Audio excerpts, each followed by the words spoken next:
अब स्टार्ट करते हैं unit 2 micro processor architecture and operation. इसके अंदर क्वेश्चन पूछा गया है, explain memory and input output operation in micro processor. तो देखते हैं व्हाट इज मेमोरी ऑपरेशन। तो जो माइक्रो प्रोसेसर मेमोरी से डेटा रीड करता है और मेमोरी के अंदर डेटा राइट करता है, वो क्या है, मेमोरी ऑपरेशंस है। और मेमोरी डेटा और प्रोग्राम्स को स्टोर करता है, जैसे कि रैम और रोम, ये सभी क्या करते हैं, प्रोग्राम्स स्टोर करते हैं। It uses address bus to find the correct location. ठीक है, अभी यहाँ पे जो भी आपको मेमोरी में से डेटा रीड करना है या फिर राइट करना है, उसके लिए आपको एक पर्टिकुलर लोकेशन चाहिए होगी डेटा की। तो फिर वो लोकेशन एड्रेस बस के थ्रू फाइंड करता है। Okay, it uses data bus to carry the data. ठीक है, यहाँ पे अगर डेटा राइट करना है या फिर रीड करके अपने पास वापस लाना है माइक्रो कंट्रोलर को, तो वो डेटा बस का यूज़ करेगा।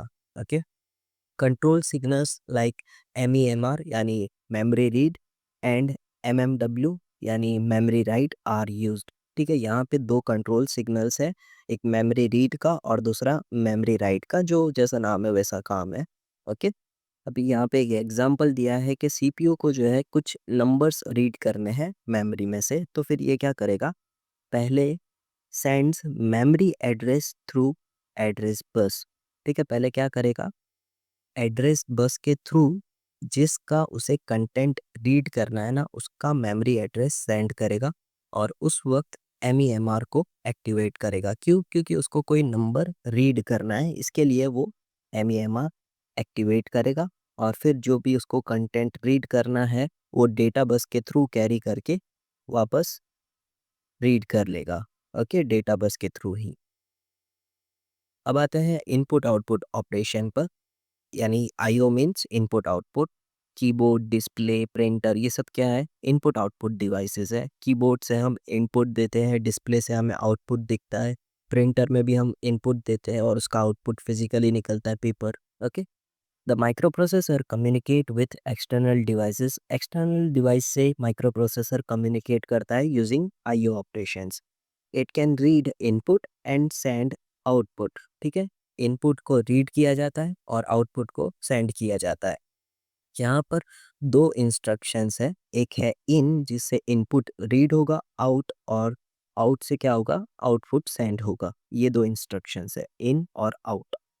uses IO ports and control signals like IOR यानी input output read और IOW means IO write। ठीक है, यहाँ पे IO ports का यूज़ होगा और कंट्रोल सिग्नल्स जैसे कि IOR और IOW का यूज़ किया जाएगा इनपुट आउटपुट रीड और राइट करने के लिए।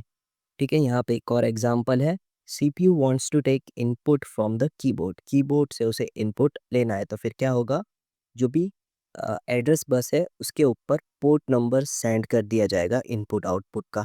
ये जो IO पोर्ट है ना, IO पोर्ट का पोर्ट नंबर एड्रेस बस के ऊपर सेंड कर दिया जाएगा और IOR को एक्टिवेट कर रहा है। क्यों? क्योंकि उसको इनपुट लेने हैं कीबोर्ड से, इसके लिए वो IOR को एक्टिवेट कर रहा है। Receives the input through the data bus, और जो भी डेटा होगा वो डेटा बस के थ्रू रिसीव करेगा। ओके, और ये पूरा समरी है। मेमोरी ऑपरेशन में क्या होता है कि रैम और रोम से माइक्रो प्रोसेसर कम्युनिकेट करता है, IO ऑपरेशन में एक्सटर्नल डिवाइसेस से कम्युनिकेट करता है और यहाँ पर एड्रेस, डेटा और कंट्रोल बस का यूज़ करता है। यहाँ पे हमने देखा एड्रेस बस और डेटा बस का यूज़ करता है। ओके, सिग्नल्स कौन कौन से यूज़ हुए, मेमोरी इनपुट के अंदर हमने देखे थे, यानी मेमोरी ऑपरेशंस में देखे थे MEMR और MEMW, मेमोरी रीड राइट। और IO के अंदर IOR और IOW, input output read write. Okay, और नेक्स्ट वीडियो में हम देखते हैं यूनिट 3।